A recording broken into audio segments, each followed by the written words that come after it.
नमस्कार, स्वागत है आप सभी का। कोविड-19 की मौजूदा स्थिति से जुड़ी तमाम जानकारी लेकर हम हाजिर हैं कोरोना अपडेट के साथ। मैं हूं प्रीति सिंह। कोरोना अपडेट में हम आपको बताएंगे कि कोरोना को लेकर देश और दुनिया की क्या ताजा स्थितियां परिस्थितियां हैं। अपने विशेषज्ञ मेहमानों से हम समझेंगे कि जो वर्तमान हालात हैं उसमें कोरोना के नए वेरिएंट से, साथ ही जो ताजा अपडेट आ रहे हैं उसके बाद क्या इशारा हो रहा है कोरोना की स्थिति को लेकर। हम नए वेरिएंट से अपने परिवार का और जो अस्पताल में भर्ती मरीज हैं उनका बचाव कैसे किया जा सकता है, कैसे इलाज हो सकता है, कैसे हम सतर्क और स्वस्थ रह सकते हैं। तो आइए शुरुआत करते हैं आज की कोरोना अपडेट की।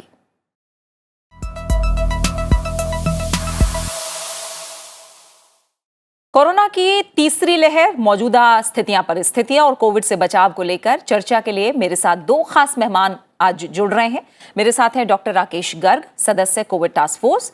साथ ही मेरे साथ हैं डॉक्टर नीरज निश्चल, एसोसिएट प्रोफेसर मेडिसिन विभाग, एम्स। आप दोनों मेहमानों का बहुत बहुत शुक्रिया मेरे साथ इस चर्चा में जुड़ने के लिए।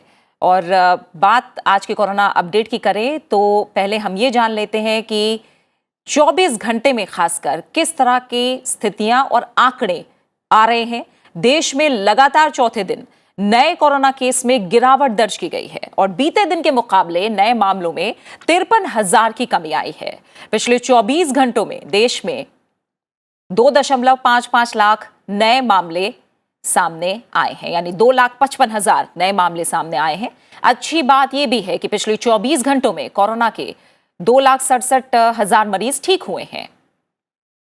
वैक्सीनेशन अभियान के चलते तीसरी लहर का असर कम हो रहा है। देश में कोविड वैक्सीनेशन का आंकड़ा 162.92 करोड़ के पार पहुंच चुका है, यानी 162 करोड़ 92 लाख के पार वैक्सीनेशन का आंकड़ा पहुंच चुका है। केंद्र सरकार के मुताबिक 15 फरवरी के बाद कोविड के मामलों में कमी आने लगेगी। सोमवार को कर्नाटक में कोरोना के 46,426 मामले सामने आए। महाराष्ट्र में कोरोना मामलों में कमी आई। यहां अगर मामले देखे जाएं तो 28,286 मामले आए नए। दिल्ली, उत्तर प्रदेश, मध्य प्रदेश, गुजरात, राजस्थान, पंजाब में भी केस घटे हैं। और हमारे साथ दो खास मेहमान जुड़े हुए हैं। पहले मैं डॉक्टर राकेश गर्ग का रुख करूंगी। डॉक्टर गर्ग, लगातार चौथे दिन हम देख रहे हैं कि जो केसेस हैं वो कहीं ना कहीं कम हो रहे हैं और पिछले दिन के मुकाबले हम देखें तो लगभग एक मोटे तौर पर देखें तो 50,000 मरीज कम हैं। तो इसे हम कैसे देखें, कैसे समझें? जिस तरह से शुरू में केसेस बाहर भी और भारतवर्ष के अंदर भी मेट्रो सिटीज में जिस स्पीड से केस बढ़े थे उसी स्पीड से भी कम हो रहे हैं। तो आप अगर वायरल इन्फेक्शन का जो पीक देखें, जिस तरह से स्टीप राइज होता है तो स्टीप फॉल भी एक्सपेक्टेड है। उसी तरह से हमने इस ओमिक्रॉन थर्ड वेव के अंदर भी ये सेम देखा। तो काफी रिएश्योरेंस लग रहा है। कारण काफी सारे हो सकते हैं कि वैक्सीनेशन भारतवर्ष में अच्छा रहा, सेकेंड वेव में काफी लोग इन्फेक्टेड भी रहे। हो सकता है कि जो म्यूटेशन है इसकी जिस तरह से हमें क्लिनिकली देखने को मिल रहा है कि इन्फेक्टिविटी तो डेफिनेटली ज्यादा है बट सीवियरिटी कम है, इन्फेक्शन की सीवियरिटी कम है। तो उस तरह से इन्फेक्टिविटी ज्यादा थी इसलिए केसेस बहुत तेजी के साथ बढ़े थे। सीवियरिटी कम थी तो क्लिनिकली हम उसको अच्छे से मैनेज कर पाए, ऐसा कुछ पैनिक सिचुएशन नहीं रहा। और उसी हिसाब से उम्मीद ऐसा करते हैं कि जिस तरह से अपना बूस्टर डोज, बच्चों का वैक्सीनेशन प्रोग्राम और वैक्सीनेशन का रेट जिस तरह से चल रहा था उसका एक इसमें जरूर बेनिफिट जरूर लगता है। और उम्मीद करते हैं कि आने वाले कुछ दिन या कुछ सप्ताह के अंदर केसेस काफी कम हो जाएंगे। ठीक है। डॉक्टर निश्चल, आपकी नज़र में फिलहाल ये आंकड़े क्या कह रहे हैं? क्योंकि लगातार जो पीक है उसे लेकर अलग अलग बातें सामने आ रही हैं। केसेस कब से कम होंगे इसे लेकर अलग अलग कयास हैं। तो आपकी नज़र में आंकड़े क्या इशारा कर रहे हैं जो पिछले 24 घंटों के अंदर आए हैं? देखिए, जो इंडिया है एक बहुत बड़ा कंट्री है। इनफैक्ट मैं कहूंगा कि कई छोटे छोटे कंट्रीज इंडिया के अंदर समा सकते हैं। तो एक पीक एक पार्ट में कभी और आएगा, एक पार्ट में कभी और आएगा। पूरे देश में एक साथ सभी जगहों पे पीक नहीं करेगा। तो मेरा मानना है कि अगले कुछ दिनों तक, कुछ हफ्तों तक जो है नंबर ऑफ केसेस जो ओवरऑल कंट्री की बात करें इसी रेंज में रहने की उम्मीद है। और उसके बाद जब सारे देश के सभी हिस्सों में अलग अलग जगहों में जब पीक आ जाएगी उसके बाद से केसेस कम होने शुरू होंगे। तो जो स्वास्थ्य मंत्रालय ने कहा है कि 15 फरवरी के बाद से ओवरऑल देश की हम जब बात करें तो केसेस उस समय से डिक्लाइन होने शुरू हो जाने चाहिए। जहां तक दिल्ली की बात है, डेफिनेटली जो केसेस हैं वो अब कम होने शुरू हो गए हैं। साथ में आप देखेंगे कुछ लोग कह रहे हैं कि हम टेस्ट नहीं कर रहे हैं। बट ओवरऑल पॉजिटिविटी रेट की भी बात करें जो दिल्ली की, वो ग्रेजुअली कम होते जा रही है, जो ये दर्शाता है कि डेफिनेटली केसेस अब डिक्लाइन पे है। बट ये वायरस बहुत ही, मैं कहूंगा कि सरप्राइज देता है लोगों को। तो अभी चीजें कंट्रोल में दिख रही है, लेकिन जब तक वायरस कहीं भी रेप्लिकेट हो रहा है, इसमें पोटेंशियल म्यूटेट करने की हमेशा रह सकती है। तो अचानक से कोई नया वेरिएंट आ जाए, ये कोई बहुत सरप्राइज नहीं होगा। इसलिए मैं ये कहूंगा कि भले केसेस कम हो रहे हैं, इस बार जो क्लिनिकल जो हम कंपोनेंट देख रहे हैं इस इन्फेक्शन का, जो कि रिलेटिवली माइल्ड है जो एज कंपेयर टू जो प्रीवियस वेव था, जिसके मल्टीपल फैक्टर्स होते हैं, जैसे डॉक्टर राकेश ने अभी समझाया। तो इससे हम लापरवाही की तरफ न जाएं, क्योंकि अब अगेन मैं कहूंगा म्यूटेशन एक हमेशा रिस्क रहेगा कि एक नया वेरिएंट आ सकता है। तो जब तक ये पैंडेमिक पूरी तरह से खत्म नहीं हो जाता, हाँ, वैक्सीनेशन और जो कोविड अप्रोप्रिएट बिहेवियर की हम बात करते हैं, वो हमें कंटिन्यू रखना पड़ेगा। बिल्कुल। और इस बीच हम बता दें कि भारत समेत पूरी दुनिया में अब ओमाइक्रॉन के BA.2 वेरिएंट का खौफ बढ़ गया है। BA.2 वेरिएंट भारत समेत दुनिया के 40 देशों में दस्तक दे चुका है। इसे स्टेल्थ ओमाइक्रॉन भी कहते हैं और ये स्ट्रेन तेजी से फैल रहा है। मध्य प्रदेश के इंदौर में नए वेरिएंट BA.2 के 16 मरीज मिले हैं। कोलकाता में 80% केस स्टेल्थ ओमाइक्रॉन के हैं। खास बात यह है कि ये RT-PCR टेस्ट में भी पकड़ में नहीं आ रहा है। सिर्फ जीनोम सीक्वेंसिंग से ही BA.2 को पकड़ा जा सकता है। साथ ही आपको ये जानकारी भी दें कि ओमाइक्रॉन के 3 सब वेरिएंट BA.1, BA.2 और BA.3 हैं। दिसंबर 2021 तक 99% मामलों में BA.1 सब वेरिएंट पाया गया। अब ओमाइक्रॉन का दूसरा सब वेरिएंट BA.2 तेजी से फैल रहा है। ब्रिटेन ने BA.2 को वेरिएंट अंडर इन्वेस्टिगेशन कैटेगरी में रखा है, जबकि विश्व स्वास्थ्य संगठन ओमाइक्रॉन को पहले ही वेरिएंट ऑफ कंसर्न घोषित कर चुका है। डॉक्टर गर्ग, जैसा अभी डॉक्टर निश्चल भी कह रहे थे कि कौन सा वेरिएंट आ जाए, अभी इसे लेकर कुछ नहीं कहा जा सकता। और खासकर हम देखें तो भारत के लिए एक अच्छी चीज़ ये रही, जैसे आपने भी कहा, कि सिवियरिटी इतनी नहीं केसेस में देखी गई, अस्पताल जाने की उतने लोगों को ज़रूरत नहीं पड़ी जैसी आशंका जताई जा रही थी। लेकिन अब ये BA.2 जो सब वेरिएंट की बात कही जा रही है और ओमाइक्रॉन के 3 सब वेरिएंट अब तक दुनिया भर में कहीं ना कहीं सामने आए हैं, इसे लेकर और क्या ज़्यादा जानकारी है और इससे हमें कितना खतरा है? काफी आपका इम्पोर्टेंट क्वेश्चन है। बट अगर हम इस किसी भी वायरस की एक जर्नी देखते हैं, लाइफ जर्नी देखते हैं, अगर मैं सिंपल सा एग्जांपल देखना चाहूंगा कि एक इन्फ्लुएंजा का वैक्सीनेशन लगता है। इन्फ्लुएंजा का जो वैक्सीन डेवलप किया गया, वो हर साल कुछ ना कुछ अपने आप वेरिएंट्स होता रहता है। एक नॉर्मल प्रोसेस है किसी भी वायरस का म्यूटेट होने का। उसकी लाइफ जर्नी इसी तरह से प्रोसीड करती है कि एक इकोलॉजी का पार्ट है। और जब भी कोई वायरस आता है एनवायरनमेंट के अंदर, तो वो अपने को सस्टेन करने के लिए कुछ ना कुछ उसमें म्यूटेशन आते हैं। जैसे आप इन्फ्लुएंजा का करें कि हर साल इन्फ्लुएंजा का वैक्सीन लगता है सभी को, उसमें हर साल कुछ वेरिएंट्स म्यूटेशंस आते हैं, इसीलिए वो वैक्सीनेशन थोड़ा सा चेंज होता है और वो हर साल लगाया जाता है। इसी तरह से अगर हम इस कोविड वायरस की बात करें तो इसमें म्यूटेशन तो आते रहेंगे इस तरह से। और अगर हम पास एक्सपीरियंस दूसरे वायरस का देखें तो ऐसा भी देखने को रहता है कि जितने म्यूटेशंस आते हैं, यूजुअली जो सब्सिक्वेंट म्यूटेशंस होते हैं वो वीक होते रहते हैं। उनकी जो सिवियरिटी होती है वो वीक होती रहती है और बॉडी के अंदर इम्यूनिटी भी डेवलप होती रहती है जिनको भी इन्फेक्शन हुआ। तो ये इस तरह के म्यूटेशंस तो होते रहेंगे इस वायरस में, एकदम से एलिमिनेट तो नहीं करेंगे पूरा एनवायरनमेंट के अंदर, ये म्यूटेशन होते रहेंगे। बट अगर हम पास्ट एक्सपीरियंस को देखें और अभी इस एक्सपीरियंस में भी देखें, जब हम ओमिक्रॉन की बात कर रहे हैं कि सीवियरिटी कम हुआ, तो इस तरह की ये छोटी छोटी पीक्स कुछ समय के लिए आती रहेगी, कुछ महीने कुछ साल तक पीक्स आती रहेगी। बट ऐसा उम्मीद करते हैं कि इस तरह की रूटीन टेस्टिंग की शायद फ्यूचर में जरूरत ना पड़े। जैसे अगर हम चाहें कि जब किसी को सर्दी जुकाम होता है, जिसको हम फ्लू इन्फ्लुएंजा बोलते हैं, तो उसके लिए हम कोई टेस्टिंग नहीं कराते हैं। नॉर्मली 3 या 4 दिन में ठीक हो जाता है और मेडिकल उसमें बोलते भी हैं कि अगर आप दवाई लेंगे तो 1 हफ्ते में ठीक हो जाएंगे, नहीं लेंगे तो 7 दिन में ठीक हो जाएंगे। तो आई थिंक इसी तरह का एक कंसर्न्स हो सकता है कि इसी तरह से रहे, माइल्ड डिजीज बन जाएगा। फ्यूचर में देखेंगे कि इसका वैक्सीनेशन प्रोग्राम किस तरह से रहे। बट अगर इसको समराइज करें तो आई थिंक घबराने की जरूरत नहीं है। अभी कुछ आने वाले समय में हम जो भी कोविड अप्रोप्रिएट बिहेवियर्स की बात करें उसको जरूर फॉलो करें, सो दैट अपने को प्रोटेक्शन रखें। जहां भी हम बात कर रहे हैं वैक्सीनेशन की, उसको जरूर लें, क्योंकि जिनको भी वैक्सीनेशन लगा है, सिवियरिटी ऑफ इन्फेक्शन डेफिनेटली बहुत कम रहा है। मोर्टेलिटी तो कम हुआ ही है, सिवियरिटी भी कम हुआ है। आई थिंक हम एक क्लियर मैसेज हमारा यहाँ रहेगा कि कोविड अप्रोप्रिएट बिहेवियर्स, वैक्सीनेशन की बात करें और इस म्यूटेशन के बारे में आई थिंक म्यूटेशन का जितना होगा ये तो होता रहेगा, इसको ज्यादा चिंता पैनिक करने की जरूरत नहीं है। और पास एक्सपीरियंस 2 साल का देखें तो सीवियरिटी कम होती जा रही है। उम्मीद करते हैं आगे भी म्यूटेशन होगा बट सीवियरिटी कम होगी, छोटी छोटी पीक्स कुछ समय के लिए आती रहेंगी। बट कोविड अप्रोप्रिएट बिहेवियर और वैक्सीनेशन का जरूर ख्याल रखें। जब भी आपकी कोई पॉलिसी आएगी बूस्टर डोज की, जो ऐसा भी पॉलिसी है, बच्चों के अंदर वैक्सीनेशन रहेगा, उसको जरूर लगवाएं सो दैट सीवियरिटी नहीं रहेगा। और जिनको कोमोबिडिटीज हैं, जिनको कुछ और डिजीज हैं, वो अपना जरूर ध्यान रखें सो दैट उनको इन्फेक्शन होने के चांसेस कम रहे। बट उम्मीद यही है कि शायद सीवियरिटी कम हो, पीक थोड़ी छोटी हो जाएगी धीरे धीरे, बट कुछ आने वाले समय में रहेगा, तो सावधानी जरूरी है।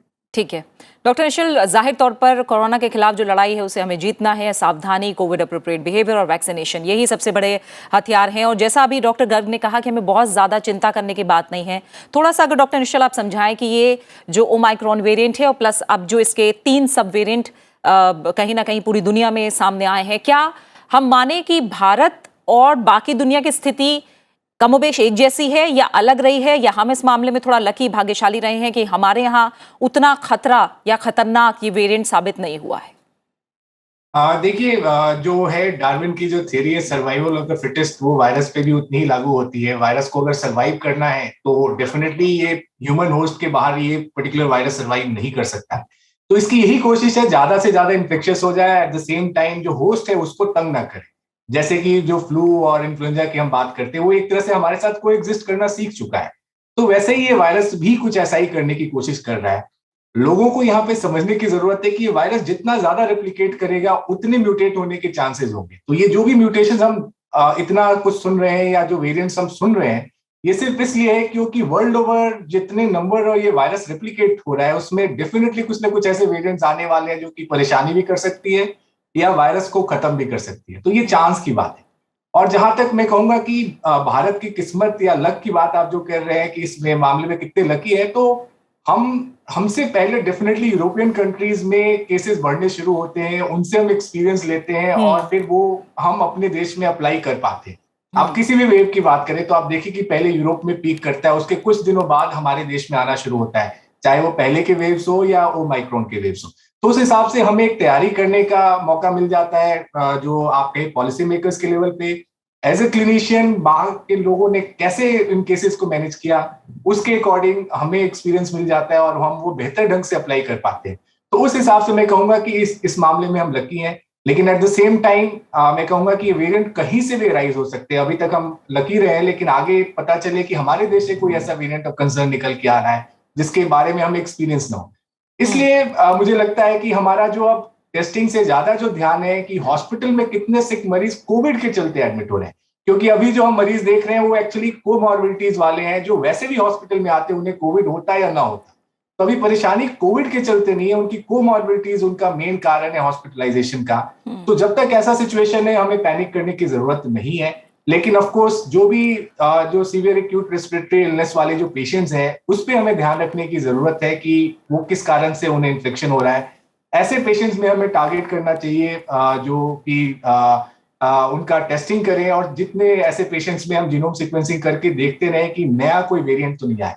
तो जनरलाइज सबकी जीनोम सीक्वेंसिंग की जरूरत नहीं है, बट जो सीवियर इलनेस के साथ आ रहे हैं कोविड रिलेटेड, डेफिनेटली उनमें हमें अभी ट्रैकिंग करने की जरूरत है कि कोई नया वेरिएंट तो नहीं आ रहा है। इस तरह से हम अपने आप को इस वायरस से एक कदम आगे रख सकते हैं, ताकि जैसे भी कोई ऐसा वेरिएंट दिखे हम उसके अकॉर्डिंग जो स्टेप्स हैं वो ले सकें। ठीक है। और इस बीच WHO के प्रमुख टेड्रोस एडनॉम ने कहा है कि ओमाइक्रॉन को आखिरी वेरिएंट समझना खतरनाक है। उन्होंने कहा कि पिछले हफ्ते दुनिया में हर 3 सेकंड में 100 लोग संक्रमित हुए और कोरोना वायरस ने हर 12 सेकंड में एक व्यक्ति की जान ली। WHO प्रमुख के मुताबिक अगर सही कदम उठाए गए तो 2022 के आखिर तक कोरोना महामारी खत्म हो जाएगी। WHO प्रमुख ने अपील की कि बड़े देश गरीब देशों को वैक्सीनेशन में मदद करें। जून 2022 तक हर देश कम से कम 70% आबादी का वैक्सीनेशन करे। अफ्रीका में 85% लोगों को अब तक वैक्सीन की एक भी डोज नहीं मिली है। डॉक्टर गर्ग, जैसे WHO प्रमुख ने भी कहा है कि ये वेरिएंट ऑफ कंसर्न है और जाहिर तौर पर बहुत हल्के में इसे नहीं लेना चाहिए, और कहीं ना कहीं जो सभी देश हैं, अफ्रीका में हम जानते हैं जिस तरह से वैक्सीनेशन नहीं हो पाया है, और तमाम ऐसे देश हैं जहां दोनों डोज लगी है, हम वैक्सीनेशन में बहुत तेजी से आगे बढ़ रहे हैं। ये कब तक वेरिएंट ऑफ कंसर्न या कहें कोरोना ही हमारे लिए कंसर्न बना रहेगा जब तक सभी देशों में वैक्सीनेशन नहीं होता?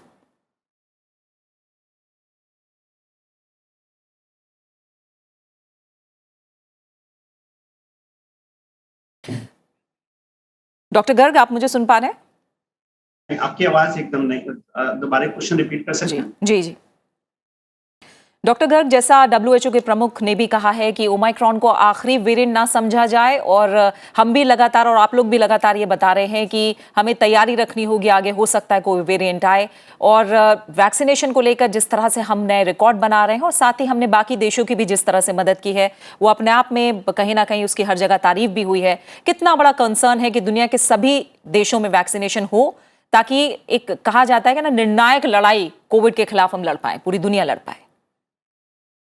आई थिंक आपका काफी सही कंसर्न बताया कि हमें अभी कोई भी चीज लाइटली नहीं लेनी चाहिए। जैसे हम बार बार बता रहे हैं, डॉक्टर निश्चल ने भी बताया कि ये वायरस तो थोड़ा सा म्यूटेट करेगा ही, इसके कुछ और वेरिएंट्स आने वाले समय में आएंगे, बट उम्मीद करते हैं कि उनकी जो सिवियरिटी है इन्फेक्शंस की कम हो जाए।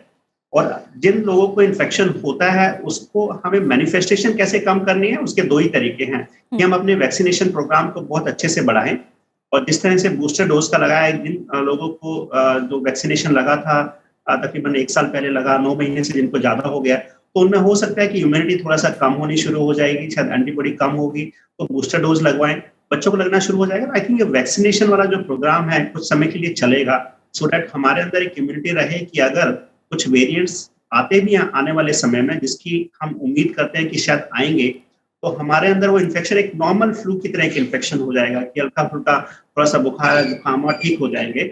और उसमें जो हम मोर्टेलिटी की बात करते हैं, सिवियरिटी की बात करते हैं, आईसीयू एडमिशन की बात करते हैं, हमें उसको कम लाना है। तो उसका तरीका तो हमारे पास एक ही है कि वैक्सीनेशन तो हम डेफिनेटली लगवाएं। 100% कवरेज हो जाएगा तो बेटर हो जाएगा। हम बात करते हैं हर्ड इम्यूनिटी की बात करते हैं, वो भी एक डेवलप हो जाएगी। तो ये चीज तो हमें फॉलो करनी है। साथ में आने वाले कुछ समय में जो हमारे बेसिक कोविड अप्रोप्रिएट बिहेवियर्स थे, उसको थोड़ा सा हमें एक संयम रखना होगा। अभी सोशल डिस्टेंसिंग, मास्क पहनना, भीड़ भाड़ के इलाके में ना जाएं, उसको थोड़ा सा प्रिवेंट करें। जिन लोगों को सिम्टम्स हैं, क्योंकि हम ये बार बार बात कर रहे हैं ना कि ओमिक्रॉन और इसके वेरिएंट्स आने वाले समय में हो सकता है कि वो इन्फेक्शियस ज्यादा रहे, इन्फेक्टिविटी उनके अंदर ज्यादा रहे, तो फैलने के बहुत चांसेस रहते हैं। तो कोशिश करें कि भीड़ भाड़ वाले इलाके में ना जाए, और अगर किसी को सिम्टम्स हैं तो अपने को कुछ समय के लिए सेल्फ आइसोलेट करें, और मास्क तो डेफिनेटली लगाना ही लगाना है। तो आई थिंक ये प्रिकॉशंस रखेंगे तो आने वाला टाइम थोड़ा सा रीएश्योर तो लग रहा है। थर्ड वेव को देखते हुए उम्मीद करते हैं कि आने वाले वेरिएंट्स इसी तरह से थोड़े से वीक होते चले जाएंगे और हमें फायदा करेंगे। ठीक है, तो आई थिंक रीएश्योरेंस रखें, पैनिक ना करें, अपना कम्युनिटी को कंट्रीब्यूट करें, वैक्सीनेशन करें और कोविड अप्रोप्रिएट बिहेवियर्स को फॉलो करें। बिल्कुल, ये बात जाहिर तौर पर बार बार याद दिलाना ज़रूरी है, और कोविड अप्रोप्रिएट बिहेवियर कहीं ना कहीं हमें एक नॉर्मल बिहेवियर की तरह अब अपनाने की ज़रूरत है अगर इस जो महामारी है उसके खिलाफ निर्णायक लड़ाई हमें लड़नी है। तो डॉक्टर निश्चल, जो एक सवाल सबके मन में है कि आखिर कोरोना महामारी कब खत्म होगी, उसे लेकर WHO प्रमुख ने कहा कि अगर सही कदम उठाए गए तो 2022 के आखिर यानी इस साल के आखिर तक कोरोना महामारी खत्म हो जाएगी। सही कदम की दिशा में हम कितनी तेजी से आगे बढ़ रहे हैं, और क्या किए जाने की जरूरत है? देखिए, एक वैश्विक महामारी है। सिर्फ एक देश अपने अंदर अगर पैंडेमिक कंट्रोल कर देता है और वो सेफ हो गया, ऐसा सोचना बहुत गलत है। अगर मैं गलत नहीं हूं तो शायद WHO प्रमुख ने ही कहा था, no one is safe until everyone is safe. बहुत ही इंपॉर्टेंट मैसेज इस स्टेटमेंट के थ्रू उन्होंने दिया था कि भले ही कोई देश अपने आप को सुरक्षित कर ले, लेकिन किसी और देश में ये पैंडेमिक अभी चल रहा है तो उनका देश कभी सेफ हो ही नहीं सकता। आप अपने आप को बहुत दिनों तक अपने कंट्री को बाकी देशों से आइसोलेट करके नहीं रख सकते। तो इसलिए बहुत जरूरी है कि अगर इस महामारी को खत्म करना है तो जो वर्ल्ड पॉपुलेशन है उसमें हर्ड इम्यूनिटी जनरेट करने की कोशिश करनी पड़ेगी, यानी मैक्सिमम लोगों को वैक्सीनेट करने की जरूरत है। सिर्फ एक देश अपने लोगों को बूस्टर लगाते रहे और वो सोच रहा है कि वो सेफ है, तो ऐसा सोचना बहुत गलत है। और इस मामले में मैं डेफिनेटली WHO से अग्री करता हूं कि अगर इस पैंडेमिक को खत्म करना है तो वर्ल्ड ओवर एटलीस्ट 70% लोगों को वैक्सीनेट करना ही पड़ेगा, तभी हम एक तरह से कहेंगे कि इस तरह के म्यूटेशंस को हम प्रिवेंट कर पाएंगे। क्योंकि वायरस किसी भी कोने में रेप्लिकेट कर रहा है तो म्यूटेशन होगा। और आज के फास्ट मीन्स ऑफ जो ट्रांसपोर्टेशन है, आपका कोई भी एक आदमी उस वेरिएंट को लेकर आपके देश तक आ सकता है और आप कुछ नहीं कर सकते। तो इसलिए बहुत जरूरी है कि अगर हमें पैंडेमिक खत्म करना है तो एक वैश्विक लेवल पे हमें एक्ट करना पड़ेगा। कंट्री स्पेसिफिक चीजों से ये कंट्रोल नहीं हो सकता है और ये वर्ल्ड लीडर्स को अब समझने की जरूरत है। तो इसलिए जैसे भारत ने पहले भी लोगों को अपने वैक्सीन प्रोवाइड किए, ऐसे बाकी कंट्रीज भी सिर्फ अपने लोगों का बूस्टर लगा के और बाकी देशों, स्पेशली जो गरीब देश है जिनके पास रिसोर्सेज नहीं है, उन पे जब तक हम फोकस नहीं करेंगे ये वैश्विक महामारी खत्म होने में काफी समय लग जाएगा। अगर इस पे हमने ध्यान दिया तो शायद हम जल्दी ही इस पे विजय पा पाएंगे। तो इसलिए बहुत जरूरी है कि एक वर्ल्ड लेवल पे पॉलिसी बनाने की जरूरत है सो दैट कि हम इस पैंडेमिक को जल्दी से जल्दी खत्म करें और हम एक नॉर्मल लाइफ वापस स्टार्ट करें। बिल्कुल। और इस बीच हम ये भी बता दें कि अब संसद के बजट सत्र की शुरुआत होने वाली है और पूरी कोशिश है कि जो कोविड अप्रोप्रिएट बिहेवियर है उसका पालन हो, इसका सख्ती से पालन किया जाए, ये सुनिश्चित किया जा रहा है। और शिफ्टों में अब लोकसभा और राज्यसभा की कार्रवाई चलेगी कोविड की जो ताज़ा स्थितियां परिस्थितियां उसे देखते हुए, और अलग अलग समय पर लोकसभा और राज्यसभा की जो कार्रवाई है वो चलेगी। तमाम मंथन हुआ है और मौजूदा स्थिति को लेकर लगातार बातचीत हो रही है अलग अलग राज्यों के साथ भी, और संसद के बजट सत्र में जो प्रोटोकॉल है उसका पूरी तरह से पालन होगा। राज्यसभा की जो कार्रवाई है वो सुबह की पाली यानी सुबह की शिफ्ट में होगी, जबकि लोकसभा की कार्रवाई शाम 4 बजे से शुरू होगी। डॉक्टर गर्ग, हम लगातार बात कर रहे हैं जो अभी वेरिएंट है और तीसरी लहर है, इसमें जो नुकसान है और खासकर कैजुअलिटी को लेकर इस समय में अगर बात करूं तो क्या चीज़ें अभी तक मोटे तौर पर सामने आई हैं कि जो मौतें हो रही हैं वो किस वजह से हुई हैं? क्या कोमॉर्बिडिटीज के पीछे रहा है या वैक्सीनेशन को लेकर कोई बात है जो सामने आई है? अब तक क्या पता लग पाया इस बारे में? अगर हम देखें क्लिनिकल मैनिफेस्टेशन की बात करें तो ओमिक्रॉन का जो इन्फेक्शन है वो हमारे ऊपर की श्वास नली में ज्यादा रहा है, तो लोगों को खांसी रहा, थोड़ा सा जुकाम रहा। अगर हम डेल्टा की बात करें या फर्स्ट वेव की बात करें तो फेफड़ों को ज्यादा इन्फेक्ट कर रहा था। तो आई थिंक जो फेफड़ों को इन्फेक्ट करता है तो ऑक्सीजन वाले इश्यू ज्यादा रहे थे, और जो कि हमने फर्स्ट और सेकंड वेव में देखा। और इस थर्ड वेव के अंदर हम बात करें तो फेफड़े में इतना इन्फेक्शन हुआ नहीं है, लेकिन ऊपर के नाक, कान, गला, यहाँ तक इन्फेक्शन रहा, और वो रिकवरी थोड़ी सी बेटर रहती है क्योंकि वहां पर ऑक्सीजन वाली जो इश्यूज रहे थे वो इसमें नहीं रहते हैं। अगर हम डेटा की बात करें कि जो कुछ मोर्टेलिटी रिपोर्ट की गई है, अक्सर उन्हीं पेशेंट्स में देखा गया मोर्टेलिटी या तो वो वैक्सीनेटेड नहीं थे, एक ही डोज वैक्सीनेशन का मिला, या उनको कोमॉर्बिडिटी थी। तो इसलिए अगर हम बात करें कि जो मोर्टेलिटी देखी गई है वो उन्हीं मरीजों में देखी गई है जो कि पूरी तरह से प्रोटेक्टेड नहीं थे या वो इम्यूनो कॉम्प्रोमाइज थे फॉर एसोसिएटेड कोमॉर्बिडिटीज। इसीलिए हम बार बार कहना चाहते हैं, और सरकार का जो भी पॉलिसी निकलती है या बूस्टर डोज की जो पॉलिसी निकली है तो उसी को टारगेट प्राइमरीली किया जा रहा है कि एटलीस्ट कम से कम सभी को 2 डोजेज मिले। जिनको डोजेज 9 महीने से ज्यादा हो गया तो उनको बूस्टर लगे, और जो हाई रिस्क पॉपुलेशंस हैं, जो हेल्थ केयर वर्कर्स हैं, उनको भी एक बूस्टर डोज लगे जिनको 9 महीने से ज्यादा हो गया है। तो ये अगर हम इस चीज को एक प्रोटेक्शन करेंगे तो हो सकता है कि अगर आने वाले समय में खुदा न खास्ता अगर इस तरह की कुछ सिचुएशन आती भी है, उम्मीद करें कि ना आए, तो अगर हम ये वाला पैरामीटर्स को फॉलो करते हैं तो मेरे को पूरा यकीन है कि मोर्टेलिटी रेट जितना अभी है वैसे बहुत कम है, तो ये और भी कम हो जाएगा। तो ये प्रिकॉशंस हमें रखेंगे, इसमें कोई डाउट नहीं है कि अभी इतनी करोड़ों वैक्सीन लग चुकी है, वैक्सीन बिल्कुल सेफ है, बूस्टर डोज बिल्कुल सेफ है, ये हमें फायदा कर रही है और इसका कोई साइड इफेक्ट नहीं है। तो इसी को आप मानते हुए आई थिंक जो भी दर्शक हमें सुन रहे हैं आज, आगे बढ़ के अपना वैक्सीन लगवाएं, पूरा डोज लगवाएं, बूस्टर लगवाएं।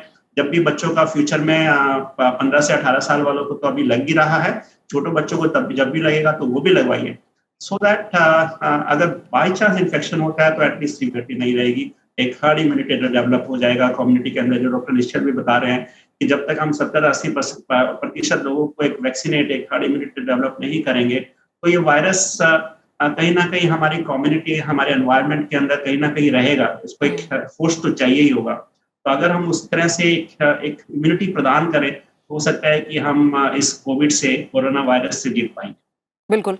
डॉक्टर निश्चल, आखिर में आप क्या सलाह देंगे? जाहिर तौर पर हमें डरना नहीं है लेकिन सतर्क भी रहना है, और खासकर जैसे आप लोगों ने भी स्टार्टिंग में ही कहा कि पीक को लेकर अभी हम नहीं कह सकते, लेकिन ये बात तो तय है कि जहां मामले अभी नहीं हैं या कम हैं वहां अब बढ़ने की आशंका है। तो अब क्या सलाह देना चाहेंगे आप जाते जाते? बिल्कुल, हमें इस वायरस के साथ कोएग्जिस्ट करने की स्ट्रेटेजी अपनानी पड़ेगी। ये वायरस इतनी आसानी से हमारे बीच से नहीं जाने वाला है, क्योंकि हमारे बीच ये घर कर चुका है।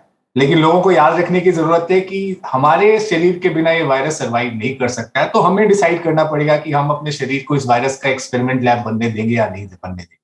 तो इसके लिए बहुत जरूरी है कि आप अपने आप को वैक्सीनेट कराएं, अगर अभी तक आपने नहीं कराया है। जो लोग बूस्टर डोज के लिए एलिजिबल हैं वो बूस्टर डोज लें। कोविड अप्रोप्रिएट नियमों का पालन करें। ये एक ऐसा तरीका है जिससे हर वेरिएंट डरता है, हर वेरिएंट से आप सुरक्षित हैं। तो अगर ये सब हम नियमों का पालन करें, वायरस को रिस्पेक्ट दें बेसिकली कोविड अप्रोप्रिएट के थ्रू, तो ये वायरस हमें तंग नहीं करेगा।